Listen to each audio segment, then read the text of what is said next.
आज मैं आपको बताने वाली हूँ कि अगर आपको भी कमर के निचले हिस्से में बहुत ज्यादा सीवियर पेन होता है, जब आप खड़े होकर काम करते हो या बैठकर काम करते हो और उसमें आपको काफी देर लग जाती है तो आपका ये पेन बढ़ जाता है, जिसकी वजह से बहुत ज्यादा अकड़ाहट होती है। और ये पेन जब आप लेटते हो तब भी आपको परेशान करता है, यानी ठीक तरीके से आप लेट भी नहीं पाते हो। तो मैं बताने वाली हूँ सिर्फ एक एक्सरसाइज और साथ में बताने वाली हूँ वो पोजीशन जिसमें लेटने पर आपको सबसे ज्यादा आराम आएगा और ये पेन काफी हद तक आप रिड्यूस कर पाओगे। किस तरीके से आपको लेटना चाहिए, तो चलिए शुरू करते हैं इस वीडियो को। हेलो फ्रेंड्स, मैं सुमन चौहान, सर्टिफाइड डाइटिशियन, न्यूट्रिशनिस्ट, आपकी फिटनेस ट्रेनर। मेरे चैनल देसी इलाज में आपका स्वागत है।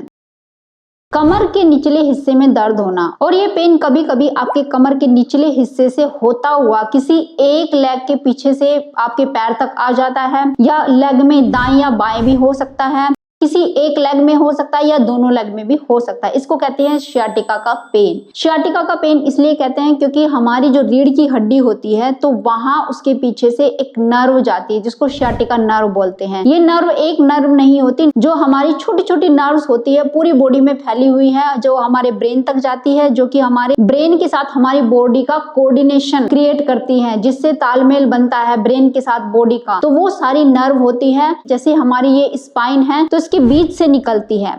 हमारी स्पाइन के बीच में जो एक कनाल होती है, तो स्पाइनल कनाल जिसको बोलते हैं, उससे होकर ये नर्व का पूरा गुच्छा निकलता है, जो हमारे हाथों में भी फैला हुआ है, पूरी बॉडी में फैला हुआ होता है। और ये नर्व का गुच्छा हमारी ऐसे पीठ से होता हुआ पूरी हमारी लेग्स तक जाता है। ये जो सियाटिका नर्व है ये हमारी जो बैक का निचला हिस्सा होता है, जैसे स्पाइन होती है, रीढ़ की हड्डी होती है, उसका जो सबसे निचले वाला हिस्सा होता है वहां जाकर दो पार्ट में डिवाइड हो जाती है और दोनों लेग में फैल जाती है। तो अगर लेग में आपके पेन जा रहा है, पिछले हिस्से में दर्द है या साइड में दर्द है, आगे की साइड में भी दर्द हो सकता है, तो इसको सियाटिका का पेन कहते हैं। यानी कि आपकी जो सियाटिक नर्व है वो कहीं पर दबाव फील कर रही है, उस पर प्रेशर क्रिएट हो रहा है, ब्लड का सर्कुलेशन वहां पे ठीक तरीके से नहीं जा रहा है। अब ये जो प्रेशर क्रिएट होता है वो क्यों होता है? देखो, इसके कई कारण हो सकते हैं। या तो डिस्क बल्ज हो जाना। डिस्क बल्ज कैसे होती है? हमारे जो वर्टिब्रा होते हैं स्पाइन में, जैसे आप एक तरीके से समझ लीजिए कि एक दीवार बनाते हैं जो मिस्त्री होते हैं, तो वो क्या करते हैं, एक ईंट रखते हैं, उसके नीचे दूसरी ईंट रखते हैं, लेकिन बीच में क्या रखते हैं, सीमेंट की लेयर बनाते हैं। सीमेंट की लेयर क्या करती है, दोनों ईंटों को पकड़ के रखती है। तो ऐसा ही होता है हमारी वर्टिब्रा जो होते हैं, रीढ़ की हड्डी, जैसे एक हड्डी ऊपर दूसरी हड्डी नीचे, लेकिन बीच में डिस्क होती है। इस डिस्क के अंदर एक लिक्विड भरा होता है। अब टाइम के साथ साथ जैसे हमारे बैठने का उठने का पोस्चर अगर सही नहीं है, हम अच्छा खाना नहीं खाते हैं, तो ये डिस्क बल्ज हो जाती है, कई बार झटका लगने की वजह से। जैसे हमने झुककर कोई वेट उठाया और अचानक से उठ गए, क्योंकि हमारी बॉडी फ्लेक्सिबल नहीं होती। टाइम के साथ साथ हम मूवमेंट करना छोड़ देते, एक्सरसाइज करना छोड़ देते, दौड़ना भागना छोड़ देते हैं, जिससे हमारी बॉडी के ऊपर प्रेशर क्रिएट होता है कि एक ही पोजीशन में हम ज्यादातर अपने आप को रखते हैं। जैसे लेडी झुककर काम करती है तो उसी पोजीशन में रहती हैं ज्यादातर। तो ये प्रेशर क्रिएट होने की वजह से जो डिस्क होती है, और आपने कोई वेट उठाया, झटके से उठा लिया, तो अचानक से जैसे ये वर्टिब्रा होता है, इस वर्टिब्रा के ऊपर बैलेंस नहीं कर पाता और डिस्क क्या होती है, पीछे की तरफ निकल जाती है, यानी एक गुब्बारे की तरफ फूल जाती है पीछे की तरफ। और ये जो गुब्बारा बन जाता है वहां से नर्व निकलती है, तो उस नर्व के ऊपर जाके प्रेस कर देती है उसको, यानी वहां जो नर्व के अंदर से ब्लड का सर्कुलेशन, इलेक्ट्रिक पावर आपकी लेग्स तक जाती है, तो उसको बंद कर देती है। अब जैसे ही वो ब्लड आपके निचली टांग तक नहीं पहुंचा तो वहां सुन्नपन आपको फील होता है, पेन महसूस होता है, सुई जैसी चुभन आपके कमर के निचले हिस्से में फील होती है आपको। तो ये होता है डिस्क बल्ज के कारण। कई बार ये जो डिस्क होती है अंदर की, वो टाइम के साथ साथ सूखने लगती है। जैसे आप पानी अच्छे तरीके से नहीं पीते, आप साग सब्जियां नहीं खाते, आप सैलेड तो बिल्कुल भी नहीं खाते हैं, सिर्फ रोटी चावल खा रहे हैं, सब्जी इतनी खाते हैं, रोटी ज्यादा खाते हैं, और एक्सरसाइज बिल्कुल भी नहीं करते, तो इसकी वजह से जो डिस्क होती है वो सूखने लगती है और वर्टिब्रा एक दूसरे के पास आने लगते हैं, जिससे जो नर्व पीछे की तरफ जाती है वो मुड़ जाती है। अब ये नर्व मुड़ने से क्या होगा कि वो जो इलेक्ट्रिकल पावर यानी कि ब्लड का सर्कुलेशन है वो फिर से रुक जाता है, जिसकी वजह से ये सुन्नपन, सुई जैसी चुभन आपको फील होती है। ऐसा लगता है जैसे चींटियां काट रही है, और पेन फील होता है, और अकड़ाहट यानी स्टिफनेस वो ज्यादा फील होती है। आप कहीं बैठे हैं और लेग को हिलाने की कोशिश कर रहे हैं और फिर ऐसा लगता है कि ये लेग उठ ही नहीं पा रही है, तो ऐसा आपको महसूस होगा सियाटिका के पेन में। तो चलिए मैं बताती हूँ, अगर कभी ऐसी सिचुएशन आ जाए कि आप बैठे थे काफी लंबे टाइम तक और अचानक से तेज पेन आ गया, तो तब आप क्या करेंगे, कैसे इस सियाटिका नर्व के ऊपर से दबाव को ठीक करेंगे। तो उसके लिए लेटने की पहले स्थिति बता देती हूँ, फिर बताऊंगी एक एक्सरसाइज जो कि आप डेली कर सकते हैं, जिससे ये सियाटिका नर्व का जो कंप्रेशन है या प्रेशर है वो खुल जाएगा और ब्लड का सर्कुलेशन वहां पे बढ़ के आप पेन को रिड्यूस कर सकते हैं। तो सबसे पहले लेटने की स्थिति देख लीजिए। आप जब लेटते हैं तो कभी भी सीधे ना लेटे, सीधे मतलब ऐसे देखो,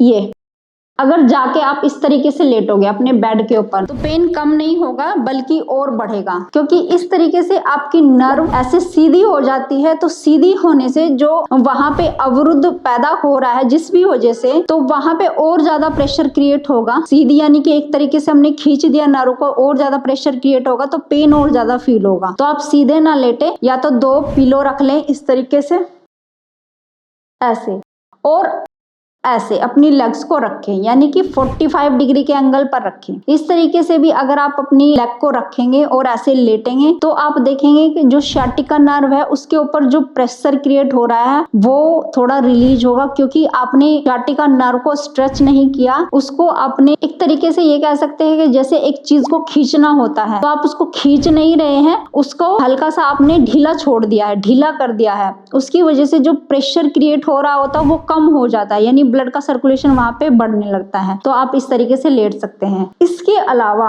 आप अपनी लेग्स को 90 डिग्री के एंगल पर अगर रखते हैं तो सबसे ज्यादा रिलीफ उस स्थिति में आएगा जब आपका पेन ज्यादा बढ़ रहा हो, स्टिफनेस बढ़ रही हो और सुनपन आ रहा हो। तो 90 डिग्री के एंगल पर कैसे अपनी लेग्स को रख सकते हैं मैं बताती हूँ। या तो जैसे आपके घर में जो सोफा होता है आप उसके ऊपर लेग्स को रख लीजिए और लेट जाइए। तो चलिए चेयर के साथ मैं आपको बताती हूँ कैसे करना है। तो आपको इस तरीके से इस स्थिति में लेट जाना है, यानी कि अपनी लेग्स को बिल्कुल 90 डिग्री के एंगल पर रख देना है और आप इस तरीके से लेट जाइए। जरूरी नहीं कि आप चेयर लेके ऐसे लेटे, जहां आपने सोफे सेट किए होंगे आप उसके पास जाकर ऐसे लेट सकते हैं। और इस तरीके से आप कुछ देर लेटे रहें, 1 से 2 मिनट के लिए या 5 मिनट के लिए। तो आप देखेंगे कि जो सीवियर पेन आपको फील हो रहा था वो धीरे धीरे करके कम होना शुरू हो जाएगा, यानी आपकी स्थिति एकदम से बेटर होना शुरू हो जाएगी। आपको काफी रिलैक्स मिलेगा। आप इस तरीके से 5 से 10 मिनट भी लेट सकते हैं। और जब आपको लगे कि नहीं अभी आप थक रहे हैं ऊपर लेग करके, तो धीरे से आप अपनी लेग्स को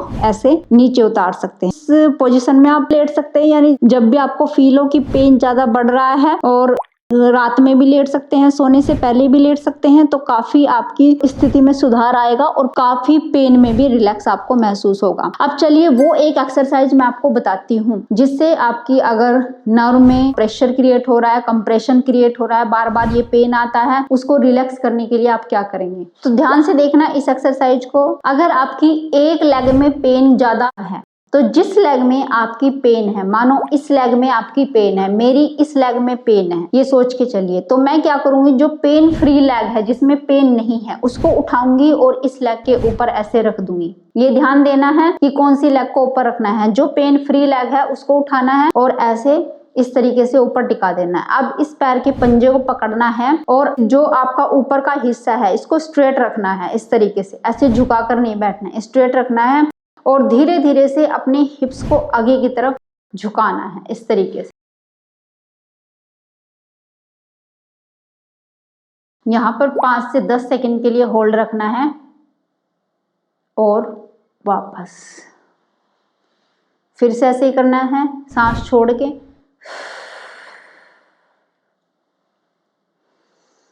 सांस भर के वापस, सांस छोड़ के,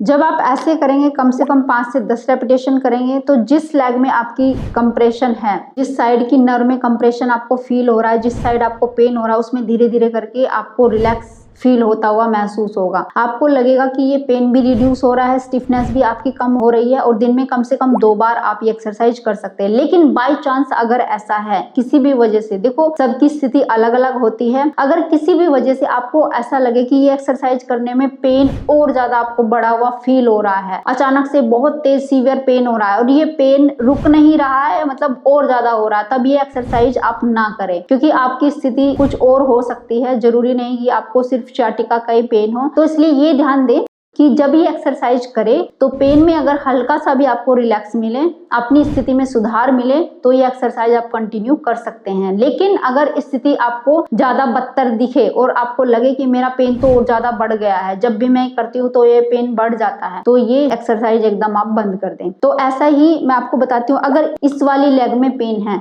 तो मैं इस लेग को उठाऊंगी, ऐसे इसके ऊपर रखूंगी और इस तरीके से यहाँ हाथ रखूंगी और अपनी कमर सीधी करना है पहले तो, और सांस छोड़ते हुए आगे की तरफ झुकना है।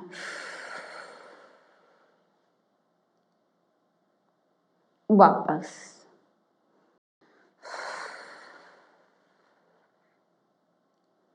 वापस। कम से कम 5 से 10 रेपिटेशन आपने करने हैं ऐसे।